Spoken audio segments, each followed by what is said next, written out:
Kemarin Bapak mengatakan PPG 2020 kan menjadi harapan baru dalam mengubah cara berpikir 25 juta generasi muda Indonesia Pak, untuk maju ke Indonesia maju ke depan. Terus mengapa Bapak bisa mengatakan? Baik, pertama terima kasih nih TVRI. PPG 2020 ini kita menggelarnya menjadi new model PPG Indonesia. Kenapa new model? Karena kita belajar dari PPG yang sudah ada itu, perlahan-lahan kita pelajari. Nah, orientasinya, paradigmanya juga kita dudukkan lebih fokus. Di mananya lebih fokus? Kita berharap bahwa PPG ini betul-betul latihan pendidikan profesi. Jadi betul-betul melatih seseorang untuk menekuni sebuah profesi. Kalau untuk menekuni sebuah profesi, di mana? Di SD. Berarti kita berangkat dulu, apa yang kita harapkan dimiliki seorang lulusan SD. Harus dari sana dulu kita. Orientasi kita itu siswa dan siswa dan siswa. Kan begitu kementerian kita kan. Nah, kalau orientasinya siswa, berarti PPG didesain apa yang diharapkan dimiliki oleh seorang lulusan SD. Dalam diri orang hanya 3 yang melekat sebenarnya. Apa yang 3 itu? Sikap, pengetahuan, dan keterampilan. Nah, sikap itu biasanya ada sikap sosial dan ada sikap spiritual. Ada perilaku spiritual, ada perilaku sosial. Nah, 3 hal itu dalam target sikap seperti apa, dalam target pengetahuan seperti apa, dalam target keterampilan seperti apa. Kalau sikap sudah pasti, bagaimana mulai dari jujur, mulai dari disiplin, mulai dari peduli. Jadi akar seluruh persoalan itu adalah soal kejujuran. Lihatlah negara-negara yang Norwegia, Swedia bermula dari kejujuran. Bukan pendidikannya yang canggih, tidak, tapi bermula dari kejujuran. Nah, apa yang diharapkan tentang pengetahuan? Faktual, konseptual. Dia mulai mengenal fakta dan konsep. Apa yang diharapkan dari keterampilan? Berpikir dan bertindak kritis. Berarti high order thinking skill level SD harus dimiliki. Ini dulu yang kita pahami betul, naik. Kalau inilah yang diharapkan bagi lulusan SD, seperti apa sih gurunya? Nah, itu pertanyaannya. Seperti apa sih gurunya itu? Bagaimana caranya mencetak guru yang paham betul tentang ini? Karena di SD itu kan tadi apa? Latihan berpikir, latihan bertindak, latihan merasakan, latihan bertanggung jawab. Guru jadi modelnya, jadi teladannya, jadi contohnya. Sikap tak bisa diajarkan, hanya bisa dicontohkan. Bahkan bukan sekedar mencontohkan, guru mampu melatihkannya dan guru mampu membiasakannya. Jadi menjadi habit bagi anak itu. Itu idealnya menjadi guru SD, mampu mencontohkan keteladanan, disiplin, kejujuran, keramah tamahan, tanggung jawab, mampu melatihkan kepada anak dan mampu membiasakan anak seperti itu. Kalau itu formatnya seorang guru SD, apa sumber-sumbernya itu? Harusnya kan kita bedakan S1 PGSD dengan PPG PGSD. Kalau di S1 PGSD itu kan ada PPKN, ada bahasa Indonesia, ada matematik, ada IPA, ada IPS, ada seni, ada olahraga, ada agama. Begitu pindah ke PPG, sumber utamanya itu kan sudah terintegrasi. Bagaimana mengintegrasikan sumber-sumber utama materi ini untuk membangun yang tadi, sikap, pengetahuan, keterampilan. Nah, itulah yang kita maksud, bahwa 25 juta anak Indonesia dan 86% itu ada di SD negeri. Kita harus ubah cara berpikirnya. Mahakarya dari pendidikan itu adalah yang 3 tadi itu. Cara berpikir, cara bertindak. Kalau kita mau membangun satu bangsa, bangunlah cara berpikirnya, cara bernalarnya. Karena itu di SD itu harus kita bangun cara-cara berpikir seperti itu. Dan kelihatan betul kan kita, anak-anak Indonesia itu dibandingkan dengan anak-anak yang dekat-dekat itu. Level berpikir itu ada 6. Kita hanya sampai pada level 3 menerapkan. Kenapa seperti itu? Bahkan below level 1 hampir 50%. Nah, kenapa di negara-negara cara berpikirnya semakin tinggi bernalar berpikir anak-anak di satu negara, semakin cepat bangsa itu maju. Semakin bisa menggunakan akal sehat, semakin bisa bernalar, semakin cepat bangsa itu akan maju. Nah, itulah mahakarya dari cara berpikir. Mewariskan cara berpikir, cara bertindak, itu yang mahal bagi lulusan SD. Sebab apa? Sebab apa yang dipelajari anak SD sekarang belum tentu berlaku itu nanti 20 tahun yang akan datang. Tak laku lagi. Tapi apa yang dia bawa sampai nanti? Cara berpikir. Kalau berpikirnya bagus, mau perubahan apapun yang terjadi, dia akan cepat menyesuaikan diri dengan perubahan itu. Begitu seperti ini lulusan SD, seperti apa sih gurunya dan seperti apa dosennya. Nah, tiga ini kan harus saling terkait ini. Dosennya seperti apa? Dosen yang membimbing di PPG. Tapi orientasinya tadi anak SD sana. Itulah kita kalau mau menyelamatkan karena yang 25 juta itu baru di SD. 50 juta lebih sebetulnya kalau masuk SMP dan SMA.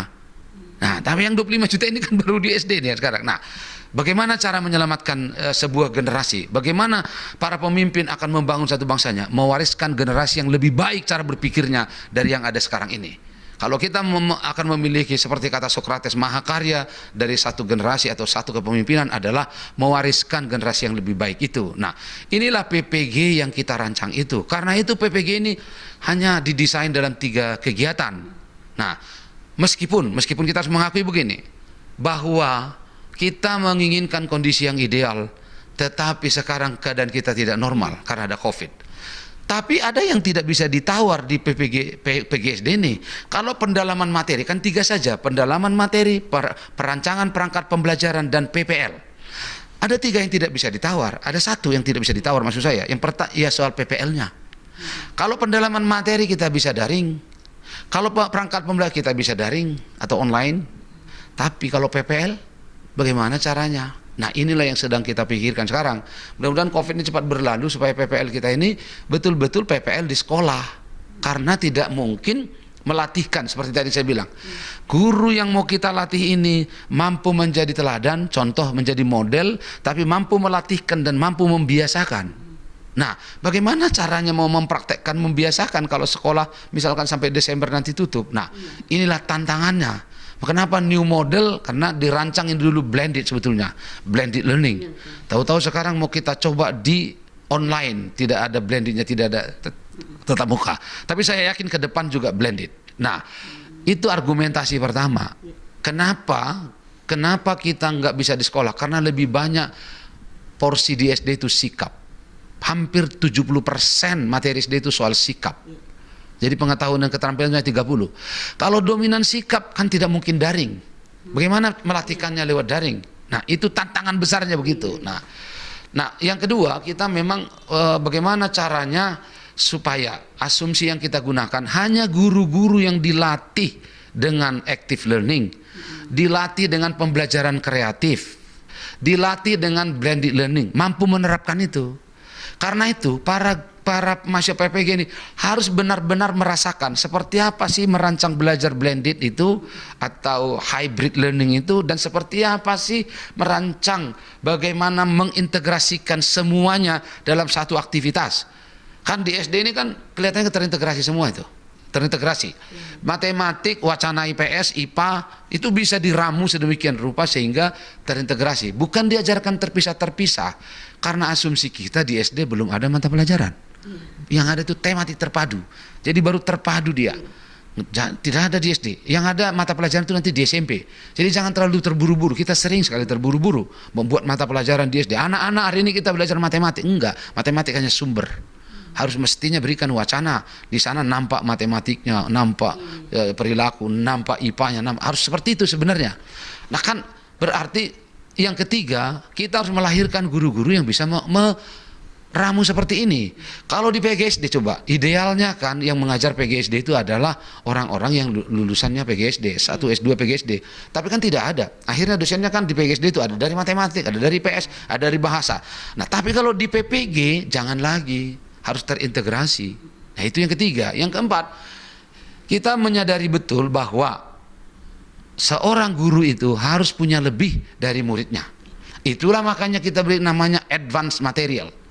Ada materi advance yang diberikan kepada guru sehingga dia paham betul di aspek filosofinya. Apa sih filosofi kita membuat tematik terpadu? Apa sih ketika matematik akan dipadu ke IPA, nyambung ke bahasa? Apa sih filosofinya dan apa sih ilmu yang harus saya miliki? Nah, ya seperti itu. Nah, inilah hal-hal yang mungkin yang kita perbaiki di PPG 2020 ini supaya betul-betul kita bisa memastikan, oh iya, alumninya itu memiliki standar seorang lulusan PPG yang di dalamnya semua kompetensinya itu sudah dibagi 7 sebetulnya, tapi ada 1 kompetensi di situ yang meliputi semuanya, yaitu soal bagaimana integritas, bagaimana soal mempesona, menjadi guru yang mempesona. Dari itu dulu, guru seperti itu dulu baru kita bicara, oh dia paham kompetensi siswa. Yang kedua, meski dia paham kompetensi siswa, oh dia tahu betul apa materi yang bersesuaian dengan itu. Oh kalau begitu dia tahu merancangnya mewujudkannya dalam pembelajaran. Apa yang diintegrasikan di situ? Ada namanya technological pedagogical content. Jadi diintegrasikan teknologi dalam sebuah pembelajaran. Nah apa yang berikutnya? Oh dia paham betul mewujudkannya dalam sebuah proses pembelajaran. Apa yang berikutnya? Oh dia paham betul untuk menilainya. Nah jadi hal-hal yang diwujudkan di proses belajar itu apa yang dimaksud dengan high order thinking skill. Bagaimana materi diterjemahkan ke high order thinking skill. Bagaimana proses yang menggiring orang ke high order thinking skill. Bagaimana sistem penilaian yang high order thinking skill. Nah itu diterapkan di proses. Tapi yang lebih penting di PPG ini ada sebuah refleksi. Kita harus jujur mengakui kita kurang banyak melakukan refleksi. Sehingga kita tidak mampu menemukan apa yang lebih dan apa yang kurang pada diri kita. Jadi mahasiswa PPG ini diajak betul untuk melakukan sebuah refleksi. Lakukanlah refleksi itu. Tapi sekadar refleksi tidak cukup. Maka seorang lulusan PPG kita nanti adalah orang-orang yang mampu melakukan perbaikan diri secara terus-menerus. Namanya continuing professional development. Jadi dia harus secara mandiri. Kalau latihan itu sumbangannya kecil kalau pelatihan. Tapi kalau perbaikan pelatihan yang kita selenggarakan oleh diri sendiri, oleh kemauan diri sendiri, itulah yang membawa orang lebih profesional. Karena itulah di PPG kali ini yang berbeda apa? Yang namanya PTK sudah langsung diintegrasikan pada saat PPL nanti. Jadi pada saat kembali ke PTK untuk melakukan refleksi, dia langsung seminar hasil penelitian. Laporan penelitiannya sudah ada. Kalau dulu itu tidak kita lakukan. Tidak kita lakukan di PPL. Kalau ini langsung terintegrasi. Jadi balik lagi nanti dia ke sekolah memperbaiki prakteknya, balik ke kampus untuk refleksi lagi, di situ udah seminar hasil. Dia boleh melibatkan teman-temannya mahasiswa di kampus untuk mendengarkan ini loh laporan PTK saya. Mahasiswa PGSD boleh ikut, dosen-dosen PGSD boleh ikut. Nah itu yang menurut saya kita integrasikan pada kegiatan ini yang lalu-lalu juga tidak ada. Jadi bagaimana memberi penguatan tentang refleksi, bagaimana memberi penguatan tentang continuing professional development ini, itu menjadi hal yang penting di guru ini. Karena itu di awal pembukaan saya kemarin itu harus ada penerimaan. Kan saya bilang, jangan membangun sikap pada lintasan pengetahuan, nggak jalan. Cara membangun pengetahuan itu ada lintasannya, cara membangun keterampilan punya lintasan sendiri, cara membangun sikap punya lintasan sendiri, meski menyatu dalam diri orang. Kalau kita bangun hanya intelektual, hanya pengetahuan, banyak orang pengetahuannya tinggi, tapi sikap tak begitu bagus. Nah kita tak berharap orang-orang seperti itu, karena orang seperti itu tidak diharapkan di negeri ini. Nah sekarang, kalau dilihat pilarnya kan, kalau pilarnya pengetahuan kan mengingat, pilarnya keterampilan kan observe, mengamati. Coba lihat pilarnya sikap, menerima. Jadi yang terpenting, kita terima nggak ini COVID-19 ini menjadi sebuah tantangan bagi kita? Kita terima atau tidak? Kalau tidak terima, maka seluruh proses ini akan gagal. Jadi tingkat penerimaan semua orang terhadap situasi kita ini penting. Tingkat penerimaan orang terhadap model PPG kita ini menjadi penting. Karena memang itulah lintasan sikap, menerima, kan gitu, receiving, responding, valuing. Kita terima. Lalu saya respon, oh iya pula ya ini PPG, guru-gurunya harus begini. Saya respon begitu kan?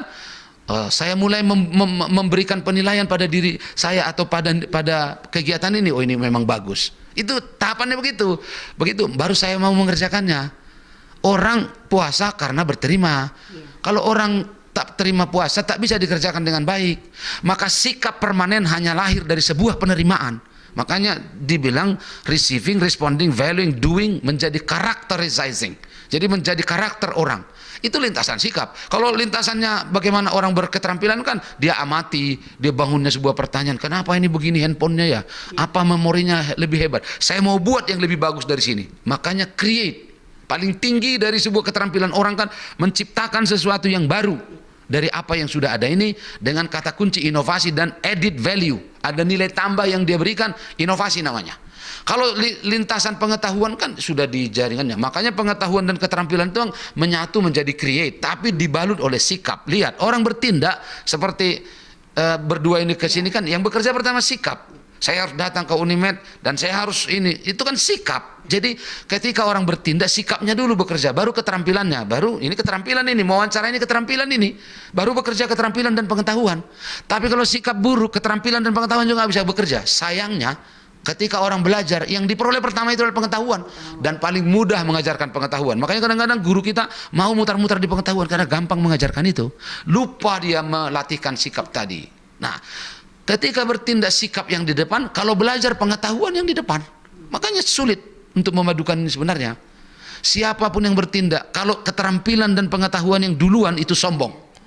Tapi siapapun yang hebat keterampilan dan pengetahuannya, ketika sikap bekerja duluan, rasa sombong hilang. Tak ada orang yang lebih pintar, semuanya pintar. Saya juga tidak punya apa-apa. Makanya dikisahkan seperti itu, mencari orang yang lebih jelek dari kita kan susah kan? Ya kan, nggak sanggup kita itu kan. Tapi mencari orang yang lebih baik kan gampang kan. Jangan kita mengklaim. Nah, inilah sikap. Nah, itulah new paradigm, new model PPG itu harus orientasinya di situ. Siswa dan siswa, bangunlah cara berpikir itu. Karena sekolah itu adalah latihan berpikir, latihan bersikap, latihan bertindak, latihan merasakan orang lain, latihan ramah, latihan bertanggung jawab. Itulah sekolah. Jangan dipindahkan sekolah, latihan matematik, latihan, enggak, bukan. Matematik itu hanya alat, hanya sumber saja. Matematik itu hanya alat untuk membangun manusia yang seperti ini. Apa targetnya? Di mana-mana semua orang targetnya ke sekolah hanya 4. Bagaimana membangun pembelajar yang sukses. Jangan lupa, paradigma PPG kita independent learner, successful learner. Bangunlah pembelajar yang sukses. 2, bangunlah rasa percaya dirinya. 3, bangunlah dia untuk menjadi orang yang bertanggung jawab. 4, bangunlah dia menjadi kontributor pada bangsanya, pada peradaban negerinya, pada keluarganya, pada dirinya, pada bangsanya. Dia harus berguna pada orang lain. Jadi kontributor yang efektif terhadap peradaban bangsanya. Setinggi-tinggi nilai manusia adalah itu. Bangunlah itu. Dan di mana latihannya? Di sekolah dan di rumah memang. Di sekolah dan di rumah. Orientasi PPG ini menciptakan guru yang mampu membangun anak-anak yang seperti itu. Nah, itulah kenapa kita bilang new model, new paradigm PPG Indonesia 2020. Karena kental dengan keindonesiaan itu. Karena untuk apa orang datang ke sekolah adalah untuk mengembangkan potensinya menjadi orang yang bertanggung jawab. Titik. Itu. Jadi kalau ditanya, nggak usah tinggi-tinggi, untuk apa disekolahkan anak ini? Supaya bertanggung jawab. Iya, kalau krunya TVRI, jadilah orang yang bertanggung jawab. Kalau pimpinan di satu, kalau profesor, jadilah yang bertanggung jawab. Itulah tugas orang ke sekolah. Tapi apa yang dijadikan menjadi tanggung jawab itu? Potensi. Jadi semua orang punya potensi yang berbeda-beda. Tapi lintasannya atau mediumnya di Indonesia, bagaimana potensi bisa berkembang menuju tanggung jawab? Lewat 1, iman takwa, akhlak mulia, sehat jasmani rohani, keterampilan, kreativitas, cara berpikir, ini 4. Tapi 1, 2, 3 seluruhnya ini adalah dalam bentuk soft skill. 1, 2, 3. Coba lihat. Iman takwa soft, akhlak mulia soft, sehat jasmani rohani soft. Yang keempat baru kita bicara cara berpikir, cara bertindak, kreativitas. Nah, itu. Nah, ini lintasan orang Indonesia. Jangan berharap ada lahir orang bertanggung jawab kalau tak akan paradigma ini. Negara lain menggunakan paradigma yang berbeda. Itu negara lain. Ini Indonesia. Kita harus betul-betul berpijak di bumi Indonesia. Maka kita harapkan orang Indonesia yang seperti itu. Nah, Oke, Pak.